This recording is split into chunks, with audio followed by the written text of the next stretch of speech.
It is 7:30, and we are going to call this special meeting to order on this fine Tuesday, September 17th, my wedding anniversary. So you get to celebrate with me, folks. Thank you for coming.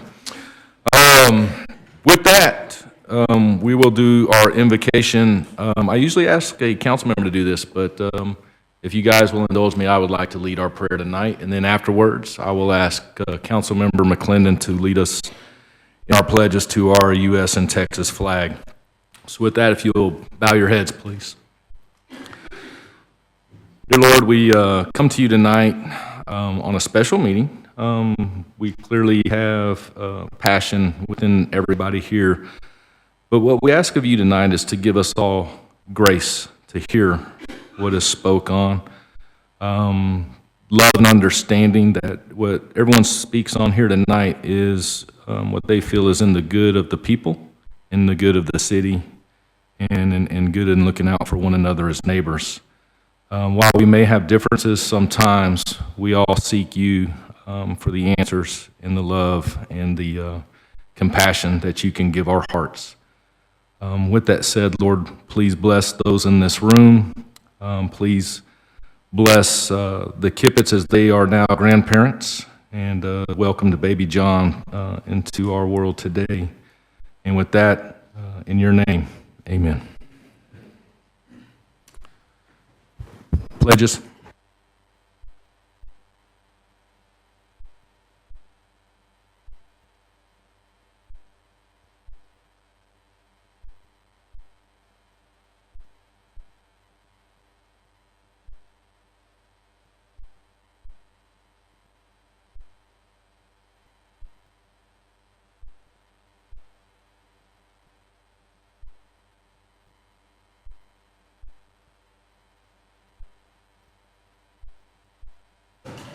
All right, rules of decorum are in effect, but hopefully the prayer kind of gave us all the message of how we should be. So we will go into citizens' comments at 7:32. Just so we know, there are a lot of comments tonight, so let's try to keep it at 3 minutes. We'll try to monitor the time.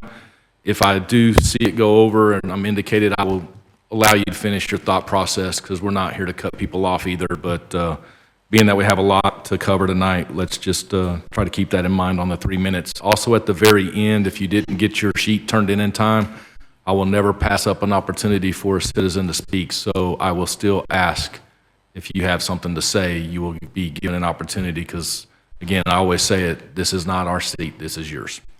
With that said, Lisa Jeter, you are the first. Come on down.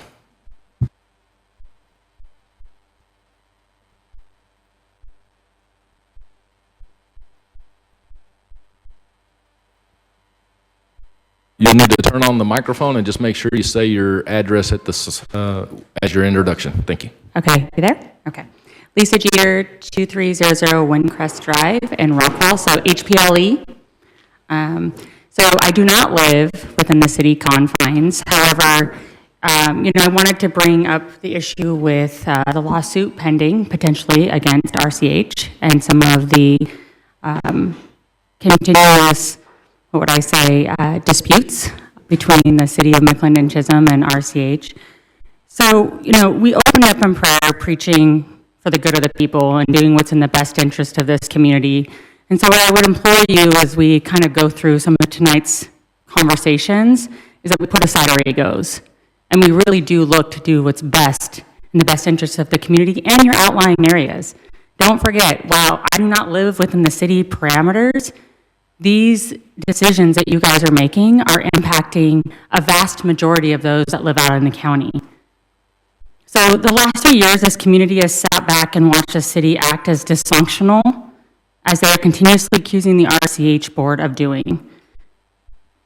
David Naylor, he was a newly elected individual. He has really set the tone, I believe, for RCH in the spirit of trying to work with the city of McLendon-Chisholm. I don't see that same spirit coming back. And I sincerely hope that we can sit down at a table like adults. We should have never gotten to this place but we're sending a lawsuit out before we're having a conversation at a table like a bunch of adults, number one. This possible litigation and interference by the city would delay the completion of the direct connection, or could very well, and we all know it will, to the NTMWD, including those customers like myself who live outside the city and have reached out to RCH prior. Had you guys reached out to RCH prior to taking this action, something could have possibly been worked out, and an agreement, I believe, could have been reached. If RCH wasn't being transparent, let's be real, you guys wouldn't have even known this was happening. They didn't have to disclose it, they chose to disclose it, and how they were planning to use those revenues as collateral for their bank loan. This whole fiasco really could have been avoided. RCH is being transparent, and in that spirit, instead of calling RCH and requesting a meeting, you're continuing to pursue a lawsuit that will have huge impact on every single person in this room. I would just, as city leaders, be the example, really look to work with RCH instead of against RCH, and think about your homeowners out here. Look, we just want water. Put aside the egos. We want waters, we want the infrastructure taken care of, and we want to be able to live in our homes and flush our toilets. Thank you.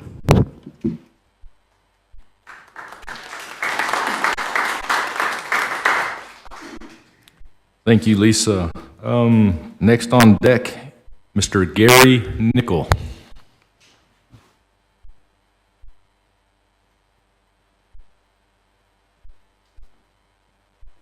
Gary Nickel, 612 Kentwood. Obviously, this subject has raised a lot of attention, and I have only just one suggestion. I think that a lot of this confusion and bantering back and forth could have been avoided if the city made a little more effort in perhaps writing something, posting something to either accompany the agenda or in advance of the agenda. The logical place would be as a supplement to explain what the point of these contentious issues are. And it doesn't have to be done for every agenda item every week, but certainly for something that draws this much attention, I think it would be very helpful and could have avoided a lot of this unnecessary discussion that we're going to hear tonight. So again, I just suggest that give some thought to providing a little more information to go with the agenda item. I know you can't make the agenda item 2 pages long, but a paragraph or two to go with it, I think would go a long way to quiet the waters. Thank you. Well done, quiet the waters. Rich Dean.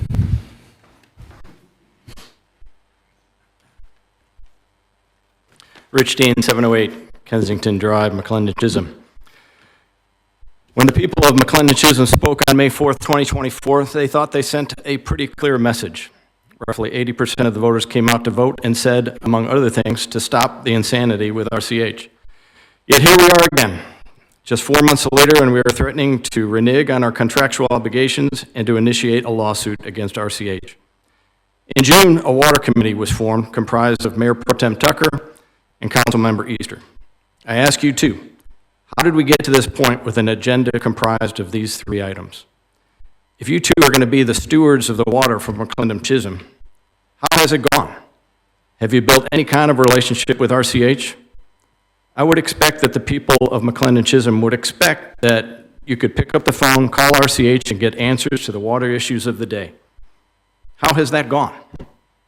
When you called RCH and asked if they were collateralizing McLendon-Chisholm property for a loan they were seeking, what did they say? What about their answer during that interaction was not satisfactory? I'm serious about this. I really want to know what RCH told you that would force you to rise or sink to the level of these 3 agenda items. And yet, here we are again. People of McLendon-Chisholm get to foot the bill for our infamous water attorney to sue RCH, and we get to foot the bill for RCH to defend themselves. I challenged our city administrator, Conrad, how much did the first water fiasco cost the citizens of McLendon-Chisholm? Surely in the ensuing months, as our administrator, you have found time to calculate that cost. Stand up and say, Mayor McNeil, in your video, you're wrong. It's not over $100,000. And that's only half the equation. It's not even talking about what we're paying for RCH to defend themselves. Maybe you're able to figure it out when you spend time preparing this next year's budget. I'm sure there are people that live on McLendon-Chisholm roads that would have loved to see a pothole or two filled with that money. And yet here we are again. I'm curious how you think RCH is going to get the money for the loan. A loan that moves along the preparation of the direct link with North Texas Municipal Water District. Why would a bank give them money?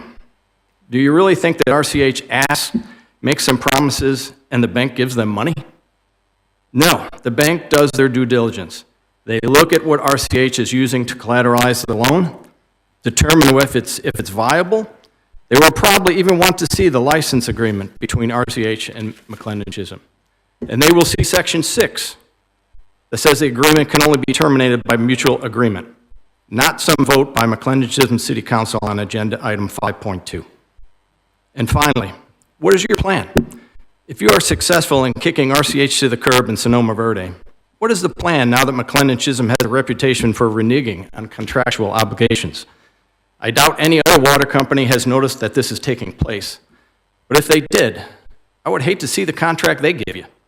I guarantee you that you would no longer be able to exercise legitimate legislative discretion with your new water company. Listen to the 80% of McLendon-Chisholm and stop the insanity.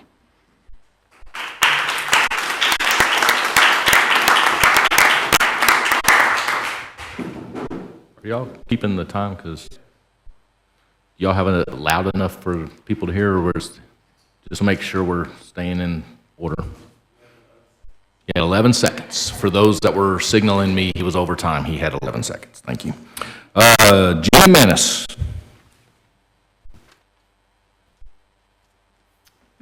Gina Manis, 107 Cheney Place. As you can see, I wasn't planning on being here tonight. Forgive the casual clothes. We're going out of town tomorrow night, so I won't get to be at the town hall. And been a little busy. But I did have some concerns. While I appreciate what David Naylor is doing with RCH, I see the improvements and all that, I did have a real huge check when I saw the $20 million loan. Is it over 20 years? Is that correct? I believe that's the terms. That kind of raised some concerns in me that are we locked? Is that the only way to do this? In that we're going to be locked in now to encumbered with RCH, whereas the city might have had plans 5 years from now, 10 years from now, to have their own water. As we've gone over in previous meetings, cities of our sizes are already on their independent city water. We're the city, and I understand all RCH board members are ETJ members, if I'm not mistaken. Am I not mistaken? Okay, I'm sorry. One person. Okay, so I'm not really confident that the city's best interest is in the mind of RCH. I know David has great, visions for the future for himself and for, building RCH. I appreciate that. But we're city members. You guys are serving the city, okay? So I want to make sure the city that we live in is protected and our assets. Now, if Sonoma Verde, and I don't know if there's been that much discussion, I don't live in Sonoma Verde, I live in Chisholm Crossing. But if they indeed were freed up, if that water was freed up, and they did go with Blackland, that would give all that water to RCH. That's what, 1,400 homes that would free up water that we could have and may not be a need for a whole loan. Is that my alarm or yours? Oh, it's okay. I think that's my alarm going off. But anyway, I'm concerned that there may be jumping, and I don't think there was ample discussion. Now, how that discussion comes to about, I understand the previous speakers point on, couldn't there be some discussion? Well, I think that she's assuming there hasn't been. I think there probably has been with you guys. And it seems like the meeting said 7:30 Friday morning to even go about that. I can't be at a meeting at 7:30 in the morning to go over this loan information. Am I nearing my time? Okay, so that was just my concerns. And I just wanted to voice that. I have some concerns being locked in for 20 years with RCH, whereas the city may want to go a different direction before then, for what it's worth. Thank you, Gina. David Black. I'll put my timer on. I'm not on time yet. Okay.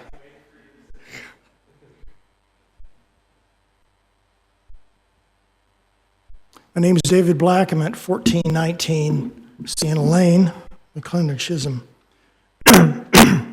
Excuse me. First of all, there are 3 items, so I just mostly had questions on those. So the notice letter, if RCH uses water sales as collateral, do you consider the pipes delivering it as collateral? Who pays for the pipe or paid for the pipe? The city, the developer, or the Sonoma Verde PID, which we, I'm a resident also, all pay for that in our property taxes. 5.2, which is about canceling the water agreement. I'd really like to know why you want to do this, and why cancel our water knowing we are short on water as it is. Termination is by mutual agreement. Is there a way the agreement to unilaterally cancel is available to, or is it just simply to persuade RCH to mutually agree to cancel? The lawsuits, that's just really bizarre to me. An injunction against RCH to disallow them from having any city property on any loan. So they provide us water using Sonoma Verde pipes, so maybe that's why you have to cancel the water agreement. I don't know, it sounds like it's just like in the last administration, it's always this tangled mess of things you have to do, and nothing gets done. Everything was a failure on that. They had failures of PUC, the NTMWD turned them down. Well, actually just told him you got to file. And a notice of intent. Now, the notice of intent was after the 180 days period where they're supposed to negotiate, RCH and the city. The judge gave multiple reasons why the city's action was being dismissed.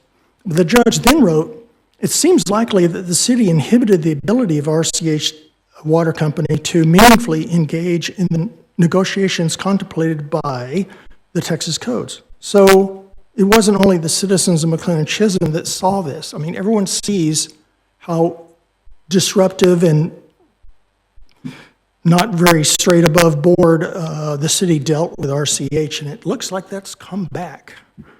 I don't want that. Like someone said, 80% of the votes were for the mayor, and not for the mayor pro tem, who was the city's water lead.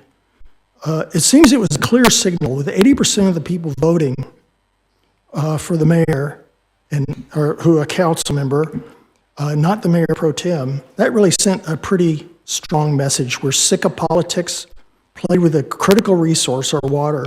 Our current mayor ran on transparency and adopting a positive relationship with RCH and others. That's, if there's a mandate, that's what that is, 80%. I think the 3 items will alienate our positive relationship with RCH.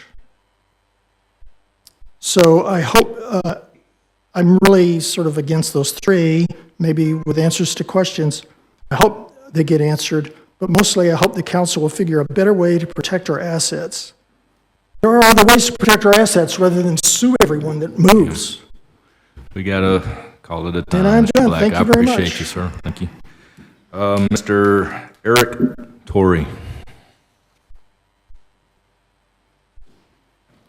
Just a reminder, just make sure you state your name and address when you start to speak, sir. Eric Towery, 1252 Livorno. I live in Sonoma Verde, been in Rockwell since 1985. I came here today to speak to you about the recent talk of legal action against RCH. I would like to remind you that as city council members, it is your job to make the best decisions possible for the city and the residents of McLendon-Chisholm. But to go a step further, you should be transparent and honest with the people throughout your time here. I ask you today, can you honestly say that what you're about to do is in the best interest of the city? Are you being honest with the people? Or are you putting your personal agenda ahead of that? You've put a magnifying glass on you now. People like me are paying attention now, coming to the city council meetings. People who normally went about our day not really giving city politics much thought. We're watching now, and we're going to follow what you do, what you vote for. And if your actions lead to our city spending unnecessary money in legal fees and fighting countersuits, you will answer for that come time for voting. Please don't play games with our money.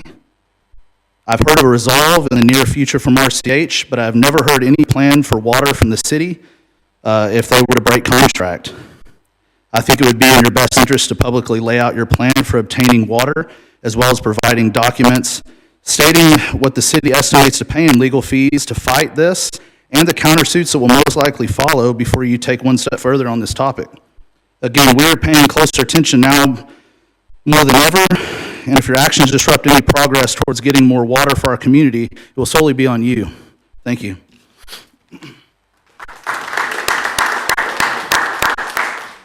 Thank you, Eric. Chris George?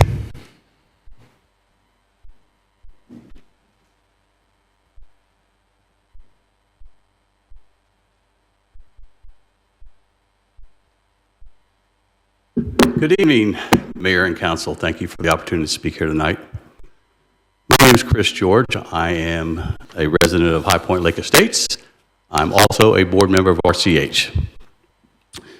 Before I get started in what I wanted to say, I just wanted to read just a little bit from a press release issued by David Naylor this afternoon. It says, we have consistently followed the Texas Open Meetings Act, including posting the required notice on September 9th for our September 13th special meeting. However, the City Council has yet again failed to clarify the violation, and this lack of transparency shows that certain council members continue to push an obstructionist agenda. Additionally, the potential lawsuits that will ensue from terminating the water license agreement with Sonoma Verde and RCH will impose a significant financial burden for the RCH members and McLendon-Chisholm taxpayers, costs that are not currently included in anybody's budget. There's a lot more that he has to say, but I will let everybody read that for himself. Here we are again, guys. I can't believe we're here. Last time I was here is a swearing in. And after that swearing in, I felt the negative energy leave the room. Right now, I feel that same kind of energy back here again. It's a shame. It's very disappointing that a few members of this council have chosen to move forward with these agenda items, even though each party has agreed to work together in a collaborative manner. RCH and City held two recent meetings, one on July 2nd, another one on August 29th. In both meetings, the city was represented by Councilman Tucker, Councilman Easter, the mayor. Representing RCH was David Naylor, the president, and myself. In these meetings, it was acknowledged that we would work together. We would put the tumultuous past behind us and begin to forge a path forward based on spirit of cooperation and trust. Fast forward to today, where I stand before you trying to understand how that path now seems to have diverted and got us in a completely different direction. It appears the city no longer is interested in partnering with RCH, but has chosen to lead and govern by assumptions instead of facts. On September 3rd, RCH held its monthly board meeting, and on that agenda was a resolution to approve moving forward with a loan from CoBank to help fund necessary infrastructure improvements. During the discussion, President David Naylor made it clear the collateral needed to obtain this loan would be RCH's revenues. RCH never stated, inferred, or otherwise indicated it had planned to use the water infrastructure in Sonoma Verde. RCH has always contended this was city property. So here we are today, getting ready to move down a path the city has chosen to take that will potentially cost the taxpayers of McLendon-Chisholm and all customers of RCH thousands of dollars in legal fees. Not to mention possibly stall the amazing progress that RCH has made in obtaining more water. All of this possibly could have been avoided if these few council members would have taken the time to reach out to RCH and express their concerns. It is definitely clear these council members have their own agenda, and I would suggest you sincerely look at the ramifications of what this is going to cost and expose the city. Okay, thank you, sir.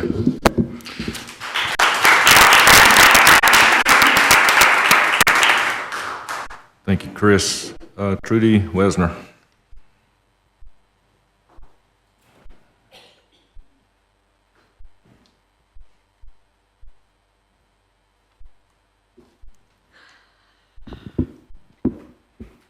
Hi, I'm Trudy Wessner, 43 Fireside Drive. Got quite a few things on here. I know won't make it past the 3 minutes. So, just topic of Sonoma Verde, and I don't know how all of this works again. So, if Sonoma Verde was to go to black land, that would free up a lot of water for the rest of our city. And I don't know what it would take to get that water to Sonoma Verde. That's something that you guys, that's your job to figure it out. But if that is an option, I please ask you to look at that option. Please. I know that some of you are friends with RCH and their board members, and I get that. Love the loyalty. But your job right now is to take care of the city. That's your job. Please do that. As far as the loan goes, don't know the terms, don't know anything about the loan, but if it were a good business, you wouldn't use a contract as part of your income, as part of your revenue on getting a loan. You just wouldn't, because that contract can be null and void. And then who's stuck with the payment? RCH is not going to be stuck with the payment. Those that have water through RCH is going to be stuck with the payment. So please, again, protect the city's assets. It is your job. And those of you that have stated that they don't live in Sonoma Verde, but they want water before 2.5 years, that is a personal issue that you have, and I wouldn't say it again. Thank you.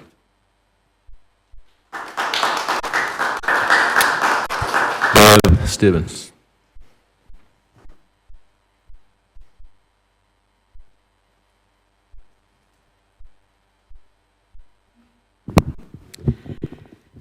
Bev Stibbons, 279 Partridge Drive, McLendon-Chisholm. Good evening, Mayor, Council, and staff. I understand the RCH Board has made great strides to right the wrongs of the past lack of action. If we do nothing and they collateralize a loan with Sonoma Verde revenue, no relief can be sought with an alternative water source by the city to take SV off of the RCH system. I repeat, no action can be taken to take Sonoma Verde off of the RCH system if they collateralize revenue. I believe the city is opening to work with RCH on this. It's a new issue. It needs to be discussed, and I pray that that happens. Thank you.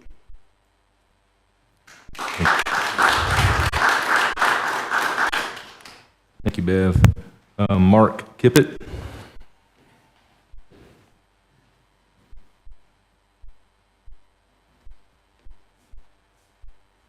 Thank you, Mayor. Happy anniversary. Thank you, members of council, for serving. Mark Kippett, 31 Fireside Drive. Okay, I'm had a lot of things going through my head today. The birth of our first grandchild and all the emotions that go with that, and then all of the work that was being done by this city over the last 10 years that I've lived here. So if we had this meeting 10 years ago, we'd been over in the old shed over on 205, just for context. Front row would have seats, everybody else would be standing outside. It's Constitution Day, so it's a great day to celebrate our democracy. But here we are, Back to the Future, and I can't express my disappointment deeply enough for both sides. I'm holding both sides equally responsible here. I object to the 5.2 and 5.3. I think they're unnecessary and politically or potentially damaging. 5.1 I think can be resolved without getting into an extensive exchange of legal documents and letters. But I understand I appreciate a conversation I had with Councilmember Easter, and I know, I understand the background of why that is, the why behind it. But I also want to ask RCH to do a little bit more. I've lived here for 10 years. I can honestly say the quality of service today is no better, actually in some ways worse than it was 10 years ago. So if I just measure it based on, as a customer, a consumer, not as good. So I now understand there's plans and work, gears in motion, but at the end of the day, you know, it's still not, the business is not performing to where it needs to. So I just want to wrap up with what I think needs to be done, which is to get together and start collaborating more. I appreciate there has been some meetings, because having worked now with the county on a strategic plan, the one thing is patently obvious to everybody in this county, and I'm going to direct these words to my friends out in the unincorporated area in ETJ. There is no us and them, there's only we in the future of our county. Right now, we're a little over 100,000, 130,000 people per square mile. The build out is scheduled to be something over 300,000. So just do the math. It's a simple math equation. So while folks we've done extensive surveys, thousands of data points, thousands of interviews across the county. I mean, everybody wants the same thing, wide open spaces, etc. But the only way we're going to get there is working together collaboratively. Because if not, the forces that are going to work against us are going to further subdivide us to achieve their ends. And I know members of council have it in their heart and what they're trying to accomplish here in the city. I just encourage you to find a way that's less legalized to get there. Thank you.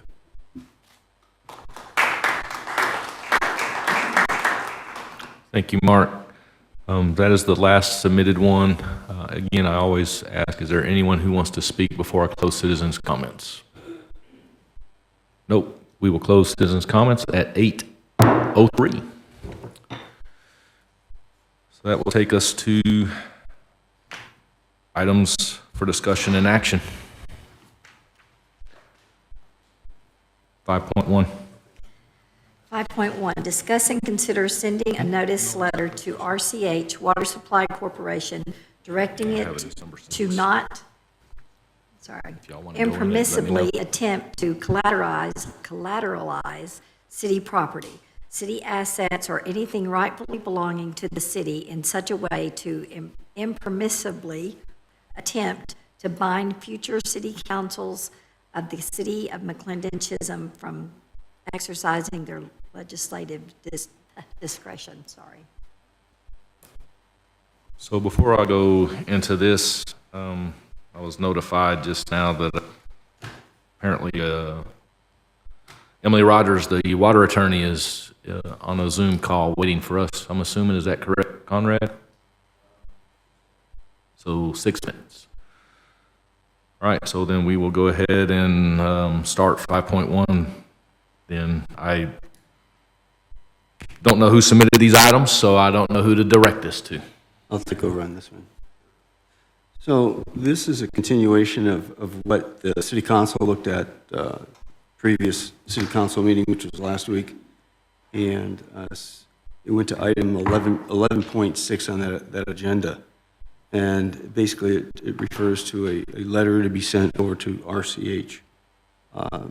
And I'll read the item itself from 11.6 of a week ago. It says, discuss and consider approval of legal staff preparing a letter on notice to RCH USC, and any and all of its banks, lenders, creditors, loan providers of like agents to put them on notice that all water-related infrastructure within any and all phases of Sonoma Verde is solely the property of the city of McLendon-Chisholm, is not to be used to serve directly or indirectly as collateral or as security interest for any purpose that could or would promote the benefit of RCH. And so effectively, that resolution was strictly to give us authority to approach our water attorney to formulate a letter of notice. And I have that in hand. I disseminated that to all the city council members, and I can read it for public purposes as well. So this is directed from our city water attorney, who is Emily Rogers. It says, the city of McLendon-Chisholm has become aware that RCH Water Supply Corporation may be seeking to obtain a loan from CoBank and or other lenders, creditors, including but not limited to the United States Department of Agriculture, for the construction of a water connection with North Texas Municipal Water District and related infrastructure, including but not limited to pipelines and water storage. The purpose of this letter is to provide CoBank and other lender and creditors that may be working with CoBank with the information regarding the city's facilities to ensure that CoBank does not inadvertently use the city's facilities, including but not limited to that within Sonoma Verde development and any direct or indirect derivative thereof as collateral or security interest of any type for CoBank's loan to RCH. Attached is the licensing agreement. And so effectively, we're giving RCH notice and CoBank at the same time that those assets within the confines of Sonoma Verde belong to the city, and they're not to be used to collateralize any kind of loan. And so, in a letter that was directed, and I would love to give, I would hope you would be able to obtain, Mr. Dean, a letter from James Bradbury on September 6, 2024, and it would be very enlightening if you are able to get that. With that being said, within this letter, RCH admits to the fact that all those assets within the Sonoma Verde are belong to the city, and they're not being collateralized. And so, at this time, I just wanted to submit this letter for approval for the rest of the council. Dan, let me back up a little bit here to answer some of the questions as to why we're doing this. There seems to be a misunderstanding that we're focused on the property of the city, the actual pipes. What we're worried about is the revenue used to secure this loan will be collateralized as part of a USDA loan, which a federal bar will be placed over everything at Sonoma Verde with respect to water.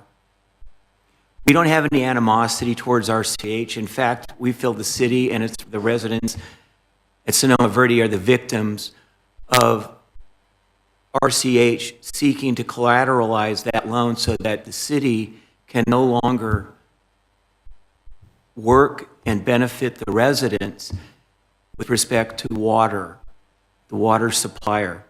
And so what this federal loan does is it essentially puts handcuffs on the city and the city residents with respect to future water choices at Sonoma Verde. This was something that was brought to our attention by our attorney when we learned that CoBank was going to be used to supply the loans. We mentioned that to our attorney, and she was concerned that this would be a USDA loan to collateralize the revenues. It was subsequently, as Mr. George mentioned, that was identified, I believe, by Mr. Naylor or one of the other members at the RCH meeting, that in fact that's what they plan to do. So that created a risk to the residents at Sonoma Verde and the city to be able to control what they do with their water, not only now but in the future for the duration of this entire loan. With that being said, we prepared the agenda item that Mayor Pro Tem Tucker was talking about. And as we were preparing that agenda item, prior to the release of that agenda, we received the letter that Mr. Tucker was referring to. It came in about a half an hour before the agenda item was published. And so it's clearly identified that RCH had that information of what we were concerned with. If they wanted to come to the table and try to address this, that could have been accomplished in a much more effective way than sending a letter over to us threatening the city for trying to protect the assets and the residents that live in Sonoma Verde. That's what the issue is. I'm with a lot of other folks over here trying to say, I wish there was some way we could figure out a way to resolve this issue. But we are unaware of exactly what RCH is doing, but they're aware that we're concerned about collateralization. So that's where we should begin on this. This is why we're sending this notification over to put them on notice. Please do not collateralize the revenue derived from the city property for the benefit of the residents in Sonoma Verde. And this is what has been whipped up into, that somehow we've animosity towards RCH. In fact, the city is the victim trying to protect its rights and trying to protect its residents from being encumbered in perpetuity by terms of a loan that they've yet to assent to. That's where we're at. And that's what we're trying to do with all of this. And so if there was some way to work with RCH to try to sever off this revenue from Sonoma Verde, we're willing to work with RCH to do that. But what we're not going to do is acquiesce and terminate the city's rights and release all of the residents out to Sonoma Verde to be subject to all of it. And some of the comments, particularly by Mr. Torrey, who I haven't seen speak over here, but he indicated that it's, you know, that this is a new item, and he mentioned transparency and honesty. We agree with all of that. We would like to have it transparent so that the revenues from from Sonoma Verde are not captured in this, and RCH can do whatever it wants to do. We'd like to see them be successful, but we're not going to do that by handcuffing the city's ability to protect its residents and turn everybody in Sonoma Verde into indentured servants to support RCH in perpetuity. It's a private business. They're entitled to do what they want, but we have to protect our residents and our city. That's our obligation. And so that's kind of where we're at with this whole thing, and these are just mechanisms by which to achieve those objectives. And so the first step is, yeah, well, let's send this over. Mr. George was here. He knows what's going on. Certainly Mr. Bradbury, he knew several weeks ago. If there was any interest in fixing this, they would have come over and said, hey, we're not going to collateralize your stuff. We don't want to hold your feet to the fire. We don't want to, make everyone over at Sonoma Verde pay for everything on this and not have choices in the future. And I think as Ms. Wasner was talking about earlier, that there's other options that are available. We're looking for every option that's out there, not just this option. There's multiple water suppliers. And that's what we've been working on, trying to find options to move forward to try to relieve some of the supply limitations. And so that's how we got to this point. I'm in favor of trying to find some way forward, but we need to do the first thing is protect the interests of the Sonoma Verde residents. And so that's where our point is on all of this. Anyways, I'm a little long-winded. If I may interject, would we all like to say, let's work together to enhance our community's potential for a brighter and more secure water future for our families and our community? I think we could probably all agree with that. Mr. Easter, would you agree with that? Yeah, I think that's exactly where we're at. I think the issue is we want to get to the same place. Okay, and then would we agree that the RCH board has a duty to place the interest of its members above any other consideration? I would think that they do, and this is perhaps where the conflict arises. I'm glad you agreed, because you actually wrote those words in your article. I bring this up because it's hard to fathom that all of a sudden we have this great care. I live in Sonoma Verde, and so we have this great care of Sonoma Verde all of a sudden. I wish I would have seen this great concern when the plan was submitted to the PUC that would have cost Sonoma Verde residents $23 million. I didn't see the concern there. We have to figure out a way to do plans, and we have to figure out a way to do them correct to help all the people, not just help small members of a community of Sonoma Verde, Austin Corners, Chisholm Crossing.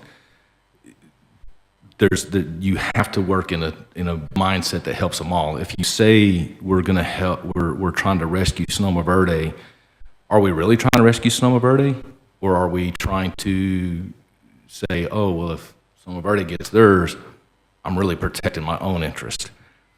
It's a very tough tight line to walk, and I agree with Mr. Kippett. You know, both the city and RCH are a disappointment when it comes to these actions right now. I mean, you look at the divide that we have within the community. You look at the divide that we have on the dais.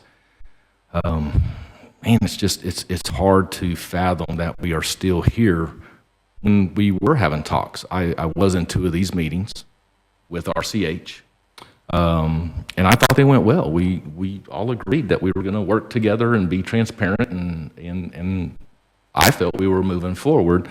I will answer your question. When the agenda item came out for the last council meeting with the letter, I did like any other, I would hope, good mayor or person in a position.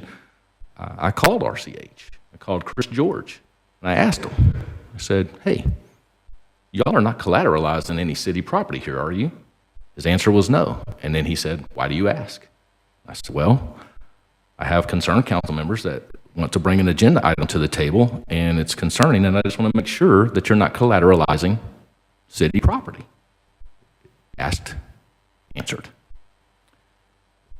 I still believe that we can work items 5.1, 5.2, and 5.3 out without doing an improper service to the people of putting us in a unnecessary possible litigation, tying things up, pushing things back. We will always work together when we are collaborative in our efforts. I will use the example that was given to me. The city needs RCH to survive, just as RCH needs the city to survive. As far as the questions of black land, I don't know if they can supply the water. I keep hearing that. I have asked Black Land, and Black Land told me that they could not. Let me be clear in my answer. They could not provide water to all of Sonoma Verde. All of Sonoma Verde. So the thought process that they can, it cannot. So I took it a step further because trust and verify. I asked Mary Smith at Rockwall, hey, can you give Black Land more water just in case they are the ones to supply Sonoma Verde? She said no. And she said because they don't even use what they already get. They get 1.9, they get less than RCH. So if they get less than RCH and you are going to now, let's just say 600,000 gallons of water to Sonoma Verde, a guess, please, no, I'm guessing, that puts them in the exact same spot as RCH with restrictions. So while the rest of McLendon-Chisholm will now not have water restrictions, Sonoma Verde still will. How is that a solution? If you want to create solutions, you create solutions. You don't give me a solution that gives me a problem or an issue later. If we do that, we do a disservice to the people. This is why it's paramount that we stay to the table and we talk like I heard someone say, grown adults, and we figure things out. If we can't do that and the first answer is litigation, I mean, I don't know. I mean, this whole meeting, I didn't even know about it, so that was amazing. But it's time to do things right. And doing it right is doing it right for them, not for our personal agendas, not for our personal goals, not for friendships with RCH. RCH has to be held accountable for their things that they do wrong.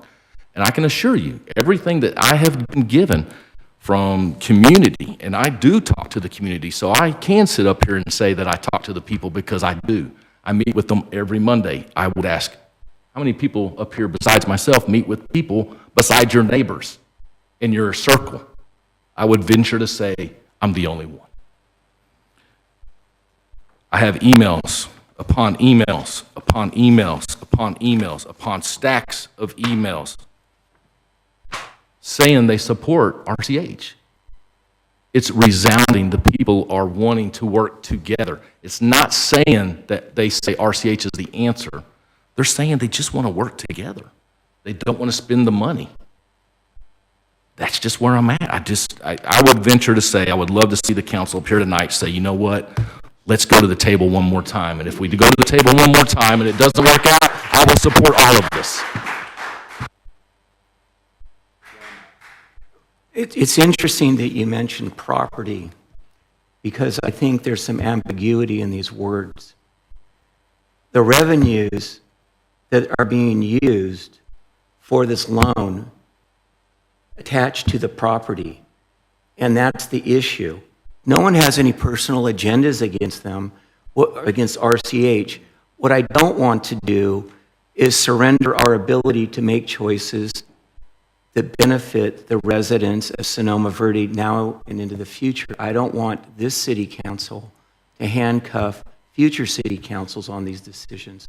If there's some way that they can continue to do whatever they're doing with respect to these loans, so long as it doesn't bind the ability of the city in the future, notwithstanding the contract, to manage and control what water is delivered over in Sonoma Verde. That's my personal concern, is that we don't know what the long-term ramifications would be. Let's say, for example, we have very little information on these loans.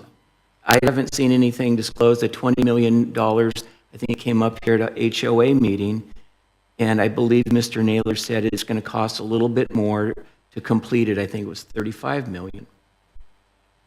If there's a USDA loan for $20 million that goes out, it's going to prevent our ability to make changes with water supply at Sonoma Verde. Who knows what's going to happen with this as it's being completed? Mr. Naylor, he may become incapacitated. There may be other changes that prevent the completion of it. This is what I'm concerned about, is that we don't know what's going to happen, and I don't feel comfortable taking that risk that would encumber our ability to make changes out at Sonoma Verde regarding water supply. And so I would like RCH to be as successful as possible, but not at the risk of the city being able to protect and enhance the ability of the residents to have adequate water supply. And with respect to Blackland, let's get into that, because at present, you're right, they have about 2 million gallons. But what we've been doing is trying to find out where's everybody at in the process. And what we've been able to obtain from Blackland is 2 years worth of financial audits, taxes, and letters from Blackland over to the county commissioners stating that D.R. Horton's paying for all of the infrastructure, and it's my understanding that there's been some payments delivered. What we've got from RCH is promises of, well, we're going to get you a financial audit sometime in the near future. We're going to have taxes and so forth done. And I've not seen any other plans. And so just looking at all of this, this is the mountain of evidence that we have, and it's limited on one side and very little on the other. But that's going forward. And so just trying to get this back to Sonoma Verde, if this loan goes through and this doesn't come to completion, it's going to cause a lot of problems in the future to try to untangle it. And I think it was Councilman Brewer, when we were talking last week, that you mentioned when we were talking about that earlier loan was a USDA loan. Maybe, okay. But do you understand the encumbrance issue that was attached to it? And so that's what we're worried about. And I don't want these sorts of decisions or these possibilities that what's imminent here is there's going to be application loan turned in if it hasn't been turned in. But if it's approved, the bar on this thing is pretty much irreparable. And that's what I'm concerned with. And I would like to figure out a way, how do we get out of this box? How do we protect Sonoma Verde without, impairing RCH? And so how do we do that? And it would seem to me that there may be some contract, some agreement, something that can be done where RCH agrees, we're not going to use those revenues for all of this. And that would be the end of the story. And then we wouldn't even be here. And that's how this whole thing started. And I feel like, kind of running off a cliff. And I just wish there was some way we could figure this out. That's all. Yeah, ironically, we're saying the same thing.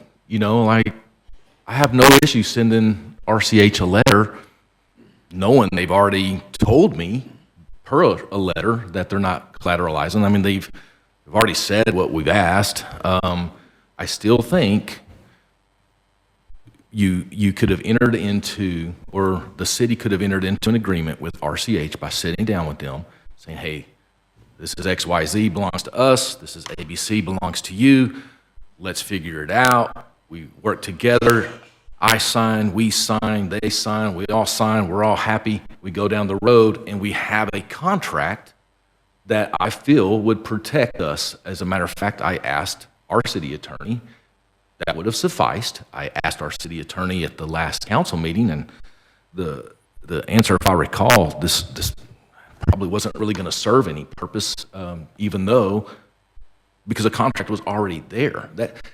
That's what I guess I'm puzzled that we as a city brought this confusion and disruption and division again when we just could have been better.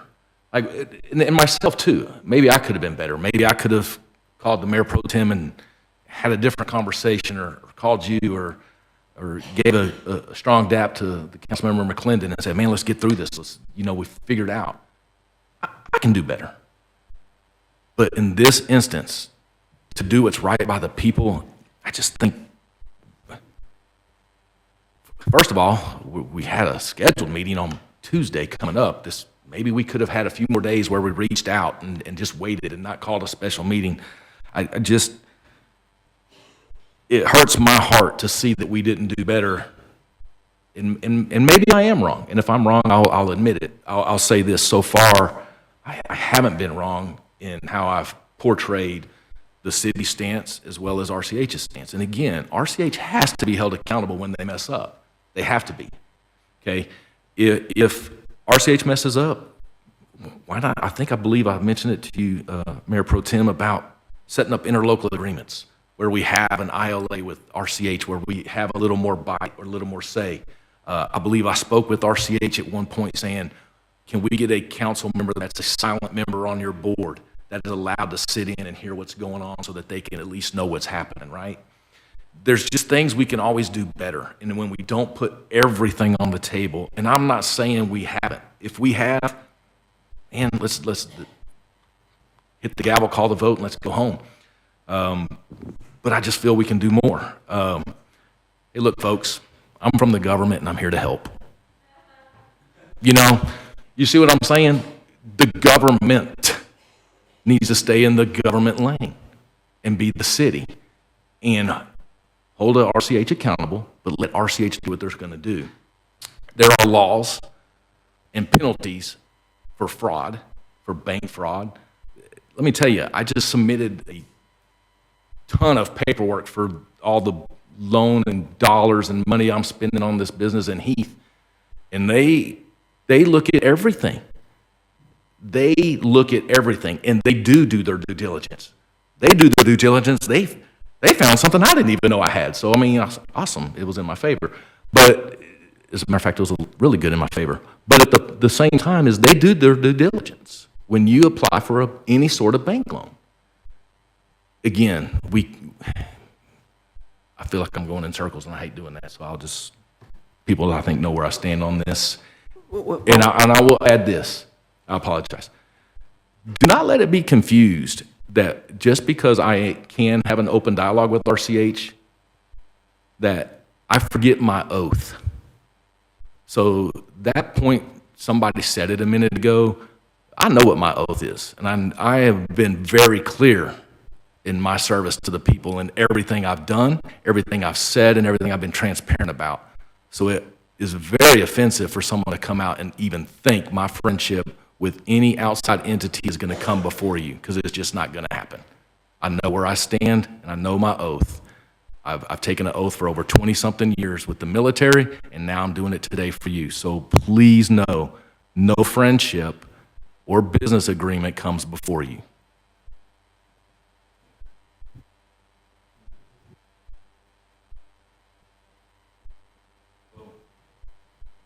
Anything else, or are we going to a phone call, or, I mean, do we need the phone call anymore, or should we just go to a vote? No, I think we need a phone call, because here's what the issue is. We don't know if they've submitted this loan. We don't know what status it is. We don't know what's included. And as a consequence of that, we don't know if, once it's approved, how that may affect things. And so I feel that we're at a very big disadvantage with all of this lack of information. And that's why I feel frustrated that rather than telling us, hey, we're not including it, but I'm going to send a 2-page letter threatening you guys, threatening the city to sue you if you consider sending something over to us. And so I felt like there's adequate notice that was provided, and the response should have been, we aren't doing what you're doing. And the fact that you called up over there, I think that's good, but that's why I'm getting back to the ambiguity. Yeah, I'm not tying up property. I'm just tying up the revenues which attach to the property. So in my opinion, I think that's largely a distinction without a difference. And so that's why I think there's a lot of confusion here. And I want to make sure whatever we do, we can protect Sonoma Verdes and the city's ability to determine who gets water. Anyways, looks. We have, is Emily on, Emily's on the call, so we have, against my promise as a campaign, I do not like to go on executive session when you are here. Unfortunately, I didn't plan this meeting. So the City Council of the City of McLendon-Chisholm, Texas reserves the right to convene into executive session at any time during the course of this meeting to discuss any of the matters listed as authorized by the Texas Government Code, Chapter 551. With that being said, at 8:32, we will go into executive session, but you have my word that I will speed it along so we can get out here and do business in front of you. 8:32, executive session.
Absolutely.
We're just waiting on one more council member. Speaking of.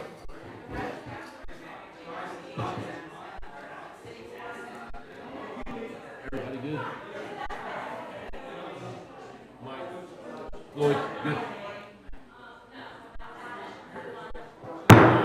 It is 9:03. We are back from executive session where we spoke with the water attorney, Emily Rogers. No action was taken in the water meeting. We just wanted to go over a few items that have been out here being discussed tonight. We were still on 5.1, so I don't even know where we are on 5.1. I think I finished, and we'll just go back down the line. Councilmember Easter, do you have anything else to add on 5.1, or are you good? Councilmember McLendon, got it right this time. Mayor Pro Tem, on August 27th, item 11.4, discuss and consider action for rescinding city council approval to take legal action against RCH Water Supply for its violations of the Texas Open Meetings Act on its vote at the June 7, 2023 board meeting to put the RCH system out for requests for proposals. How did this particular item come to light? That particular item, that was a residual from the last administration, so I believe that they were city council and the attorney at that point were looking at litigating against RCH for purposes of TOMA violation. And I don't recall what the vote was on that one. However, with the change of administration, and I think the change in tenor of this council, I think there was a mindset that was against litigation of that sort in pursuit of TOMA. And so there was a conversation I had with RCH, and we had initially, we had a first meeting at some point in time, and I think It was recited here, I think it was in June or July. And that, as the mayor said, there was benefits that were derived from that particular meeting. And so on the heels of that, I generated a number of questions that I wanted to be more specific and ask of RCH. And so in conversations with them, we didn't have a second meeting. However, I suggested that we do, and it took a number of emails, a number of requests, and I think there was a distance of almost 2 months before we were able to have a second meeting. However, there was a prerequisite to that second meeting from RCH in that they wanted us to, for me to proffer a resolution rescinding that notice for the Toma litigation. And I know after having spoken to virtually all members of the city council at one point or another, that there was no interest in pursuit of litigation. I think that would have been frivolous. I think it would have been a waste of the city's monies. And so based on that, and my own sense of wanting to work with RCH, I assured David Naylor, in particular, because that's who I was communicating with, that I would put up a resolution to rescind that threat, if you will, of litigation, which was non-existent at that time. So it was nothing to be lost. I offered it. I said, David, I said, you know, this isn't something that's going to be passed by council by any stretch. So that being the case, I offered the resolution for rescission. We got a vote. I think it was 4-1, or I don't recall what the vote was. But based on that rescission, I got a second meeting with RCH, which, to my delight, we did have a second meeting, and there was some value to that. So there was value to the second meeting. Can you recall, like, what came of the second meeting for us to be moving forward? I think that we spoke very freely in the second meeting. They revealed some information regarding specific questions that we had regarding their loan, their intention in terms of their plans for their pipeline with the connect to North Texas, and some other additional aspects of that meeting were enlightening. And then we were thinking about having another meeting at some point in time. However, that has not been set. So have you or Councilman Easter seen anything in writing, email, letter, showing RCH's progress in moving forward with the city of McLendon-Chisholm, other than verbal conversation? We've had no verbal conversations with them since that last meeting. The only information that I've gotten from RCH, I've received through the public. I mean, their individual meetings, their monthly meetings, maybe something on their website, but we've had no other communications with them, nor have they approached us to speak to us. As far as the writing goes, I asked David Naylor in that meeting, I was also present, if he would supply any documents, forms, timelines, and of the such, and he said he would. And at that point, I turned it over to Councilmember Easter and Mayor Pro Tem Tucker and advised them, correct me if I'm wrong in my memory, if y'all have any further questions or needs or want these documents, to send an email. I believe that's what I said. And the response was, we're good at this time. And that left it open for us to ask for those documents. We just have not done that yet. From what I know, I don't know if we've sent an email that I know of asking for the documents, but from what I understand, Mr. Naylor did say in that meeting that he would provide anything we asked for. Towards the end, I know at the beginning it was crazy, but at the end, he said yes. Yeah, it was my recollection that he said these documents are being prepared, they should be available on our site, and to date, they are not there, to my knowledge. And that's kind of why we haven't asked. And so where all of this goes is that I haven't seen anything, but I think it would be helpful to have that. But I just want to answer Councilman McLendon's questions. No further questions. Councilmember Brewer, you're up, sir.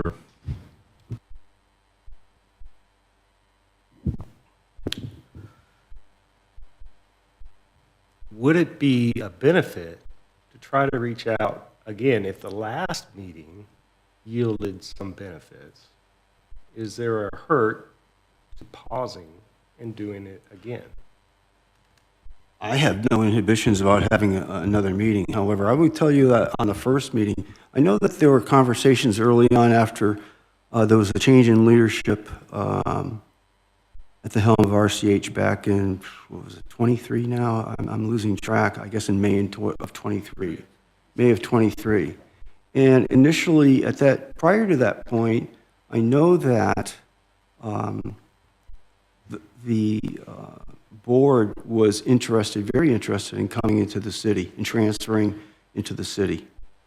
And after that, apparently, there was, I believe, that David Naylor had also had conversations with us. I wasn't privy to those, that he was interested in coming into the city as well. RCH, I'm saying, I shouldn't say David Naylor. But that being said, negotiations did drop off. And there was never, to my knowledge, again, there was never any consideration for that point.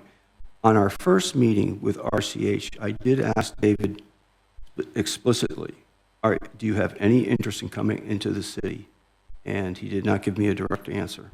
So I think the point of all this is that our interest has always been securing, water for the public, whether it's through RCH or whether it's through them coming into the city. I've always been an advocate of more of them coming into the city, and in the model of the volunteer fire department coming into the city and becoming a city-run fire department. I think that model works for perhaps 95% of all communities in Texas. I know the statistics on that. I think it would have been advantageous for that to occur. However, at this point, I'm not seeing that happening. If that's not going to occur, I would love to see RCH be a viable, thriving company and be able to deliver water to its citizens, whether in the ETJ or the city, at a favorable, competitive rate to all those others that are providing water within the confines of the county. At this point in time, they have the highest rate in the county. And with them encumbering probably a $35 million loan, if you amortize that out over 28 people for 30 years, $35 million at 5%, you can see that it's probably going to come between $60 and $80 that will be charged to individual ratepayers, and that's on a monthly basis. It's unlikely to be brought into an increased rate. It's probably going to be a surcharge. I'm guessing at this, but until David Naylor and company provides me with more information, that's the best I have based on the information I have derived from public records. And I think you meant 2,800, not 28. But I think we also have to think about the growth that's going to happen. So to your point, we don't have all of the data, but it's hard to project the economic impact to everybody to pay these back. And I think, looking at this out into the future, I think we're kind of getting ahead of really what the question is here, because there's a short-term issue that's of concern, that what are we going to do to try to protect Sonoma Verde and its residents, and the ability to, for the city to have input on it without having a federal bar. And that's kind of what I'm more concerned with. But, looking at these things going out further, that we need to think about that. And to Mr. McLendon's point is that we were requested to rescind this, resolution threatening litigation on Toma, and we complied with magnanimity to try to do that, to induce some of these discussions, and it was successful that they agreed to meet. And where all of this kind of, again, to reiterate how we got to the point we're at this evening, is learning more about how this loan was going to work out. Co-bank, looks like it's going to be a federal loan. Well, geez, that causes problems. What do we do about that? And let's see what we can do to notify RCH, and then they find out that it's going to be on the agenda, then they send the letter threatening to sue us. And now we're over here trying to figure out, well, what do we do to address this imminent, potentially imminent threat that may have irreparable effects. And I think what we've learned today, perhaps at our talking with the attorney, is there may be a little bit more time to try to figure out some other way out of this, but I think we still need to put them on notice that we don't agree with this and identify a way to try to reach an agreement where they're willingly not going to include those revenues from Sonoma Verde for inclusion into this loan application. And I think that's consistent with what a lot of folks said over here. Can you figure out something that you're not going to litigation, or at least explore it before you go there? And so there may be a little bit more time to achieve that objective. But with that being said, you know, the clock is running, and so we need to figure out a way to, looking at these other mechanisms for assuring that we protect the folks at Sonoma Verde. There was the terminating the contract. There was seeking injunction to prevent them from including it. And I think what we created there is we were kind of trying to identify what measures, what are the belt and suspenders to protect our interests. And now that we have a little bit more clarification on timing, there might be some other options available, but we need to have some definite timeline, better understanding of where they're at, so that we can actually achieve these objectives without jumping off the cliff into litigation, because I don't think anybody wants to do that. Unfortunately, we don't have Mr. Holla here. I would love to ask this question. So if the council can help me through this question, I'm asking as a broad question for everybody up on the dais, please.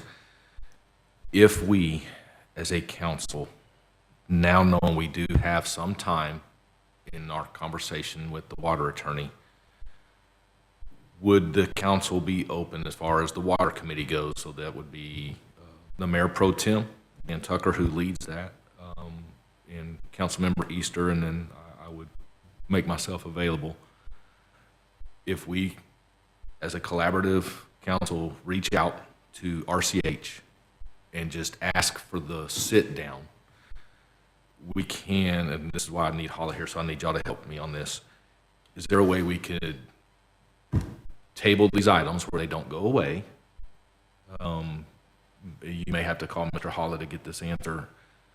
So maybe it buys us, I don't think we can meet by the next council meeting, which is Tuesday, because I will be in Austin the rest of this week.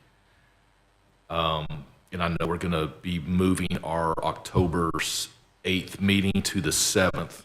Now y'all know, because we will be at TML, so we won't be available. If we could figure out a way to meet with RCH and have a true serious discussion, whether we have Emily Rogers, the water attorney, on the Zoom call, and invite RCH to bring their water attorney and just try to hammer out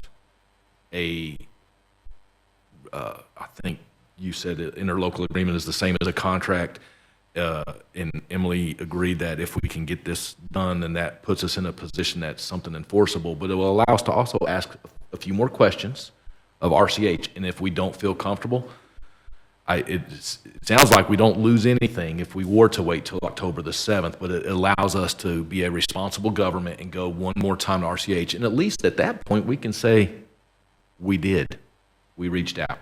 Well, I think we need a little bit more strict enforcement mechanism, such as considering terminating the contract in 60 days or sometime out there, so that they're going to come to the table and talk, or something along those lines, because the concern that I have is that it's going to continue to go down this road. And so there needs to be something there where they're willing to come to us, not bring me another rock. And I want to work with these guys. I think everybody up here wants to work with RCH, but there needs to be something a little bit more definite to consider moving this forward. As far as an injunction goes, I think that that's something that can also be, that certainly we can table that. But I would really like to have something where within 60 days, 30 days, some period of time, they're going to be serious about working with us to find an option on this thing. And I think if it shouldn't be that big of a deal, and there may be an opportunity just to renegotiate all of these things with this and enhance, make sure that these guys get a loan, but maintain our flexibility. Yeah, I don't have a problem with that. Conrad, would we have time as far as our timeline goes for the 24th council meeting to put council members, Easter's, some sort of resolution or vote, 60 days, 30 days, whatever. So tomorrow's Wednesday. So you asked a question and give everyone the opportunity. Yes, I'm going to. I'm trying to figure out if it's even something I would have time to put on there first. But you don't even know if it's something that we want to even consider. You're right, but it doesn't matter if we consider it or not if I can't get it on there. And vice versa. Right. If I can just finish my question to the staff, I'd appreciate it. So Would we have enough? Would we have enough? Are you going to let us answer the question that you asked us? Or are you going to jump to a second No, question that you asked us? I asked Councilmember Easter the question. No, you put it out to us to answer Yeah. that question. So give us. Go an ahead, opportunity to Councilmember answer. McLendon, go ahead. Thank you, appreciate that. And I don't agree for us to table it, because to my understanding, Mayor Pro Temp and Councilman Easter, for the last 2 to 3 months, have been acquiring information or attempting to acquire information from RCH and Blackland. And it's to my understanding that Blackland gave them the information that they wanted. And RCH, for the last 2 or 3 months, have stonewalled us. Then they say, we're not going to give you another meeting until you rescind that action on us. Which, what do we say? Absolutely, we will. We're going to show you good faith, and that's exactly what we did. So what did they do? We have a meeting, and what did they receive? A rock. Nothing tangible that RCH has given us since the new council, since May, and you're trying to push this again for another month? Hell no. I believe it was Tuesday, the 24th. Period. Tonight. We deal with this tonight. We don't deal with it tomorrow. That's why we're here. So we deal with it tonight. That's my position. Okay. Councilmember Brewer, do you have anything to add? No? Okay, great. Can I finish my question, or do y'all want me to go to y'all? I'm just trying to figure out. Go ahead. Yeah, I'm just trying to figure out, is it something that we could even put on an agenda in time? If it does get tabled. Keyword if. Would we be able to get it on there since we haven't posted the agenda? I know it only came out today. Were you saying for September the 24th? This Tuesday coming up, not tonight, obviously, so Tuesday the 24th, if council agreed to do that, would we be able to get it on there in time still As with long every? as long as we have something by Friday. So we're still good, because I know sometimes Yeah, everyone needs to review stuff and whatever, so I just wanted to make sure. yeah. I'm not talking about punting it, I'm just asking if it was to get voted that way. That is up to you to decide, not to me. Yeah. Yeah. No, not October, this Tuesday. Yes, Tuesday next week. So 6th, next 7th. Tuesday's meeting on the 24th, we have to have packets ready to go out on Friday. So you work back, we usually pass it by the mayor, we pass it by the attorney. So if whatever. Do we have enough time to come back to me, go to the attorney, So that would and get be back? between Tuesday night, and you'd have Wednesday and Thursday to get whatever you're going to put on it to be in the packet on Friday to meet TOMA requirements, the 72 hours. Okay, that's all I was asking, because I knew there was some back and forth with wording. It's entirely up to the council here tonight. whether the peaceful Mr. McLendon goes that route or not. Back to you, Councilmember Day. Yeah, I actually have some pretty deep concerns about some of the timeline of some of the stuff that's been going on, and that's brought my interest into this case. My apologies, is this better? Do I need to repeat what I just said? Okay, my apologies, my apologies. Yeah, I have some pretty deep concerns with respect to the timeline of some of the things I've come across. I'm not on the Water Committee. I've been asking questions of people on the Water Committee during the open meetings and trying to find the information I have. I'm concerned that on the 27th, we were asked to remove the action with respect to the Toma complaint that was filed by the previous session of this body. I was not part of that movement to pass that, but I did vote to remove it pursuant to trying to help assuage some of the RCH concerns and to try to take the temperature down so that the committee would meet with Mr. Naylor. And apparently that meeting did happen.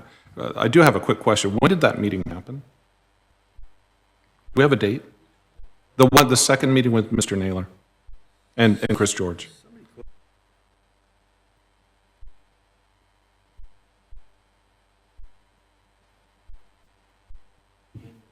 Yeah, I think it was 29th of August. First one was in June? July? Early July. So with respect to that, so we go from the August 27th meeting to the August 29th. You guys have a meeting. How did the meeting go in terms of the type of information that you exchanged and the information you received? Just kind of a general, what do you guys actually have that's tangible in your hand? The contract, an agreement, perhaps old Public Information Act requests that have not been satisfied at this point. Has anything been turned over from RCH to the city, answering some of the questions that the city has? We did receive their employee identification number. I recall that. And as we mentioned before, Mr. Naylor assured there was a number of documents that were identified in a post on social media by Robin Mayall of various documents that they're working on and how they were progressing.